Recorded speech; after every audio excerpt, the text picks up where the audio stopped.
પાવન પવિત્ર તહેવાર નિમિત્તે દર વર્ષની જેમ આ વખતે પણ હોળીનો પવિત્ર તહેવાર ઉજવવામાં અમે ગામની મહિલાઓ, ભાઈઓ, બહેનો તથા યુવા વર્ગ બધા ભેગા મળીને આજે હોલિકા દહનનો કાર્યક્રમ ઉજવવામાં આવે છે. હોળી દહન કઈ રીતે કરવામાં આવે છે, કેવી પૂજા કરવામાં આવે છે? હોલિકા નિમિત્તે અમે ગામમાંથી ઘરે દીઠ લાકડા, જે જલાઉ લાકડા હોય એ ભેગા કરીને એકત્રિત કરીને એક જગ્યાએ ભાથુજી મંદિર પાસે ગામમાં લુણા ગામના બાગોરમાં જ હોલિકા દહન કરીએ છીએ.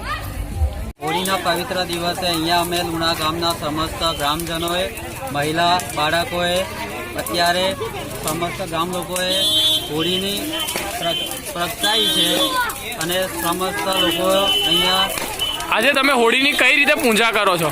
હોળીને અમે લાકડાથી એને મૂકીએ છીએ, ધણી ખજૂરથી બધા લોકો એને આપે છે, વેચે છે અને ગોળ ગોળ એમાં ફરે છે, પ્રદક્ષિણા કરે છે. એમાં એ રીતે અમે હોળી પ્રગટાઈ અને એનો ઉજવણી દર વર્ષે કરીએ છીએ.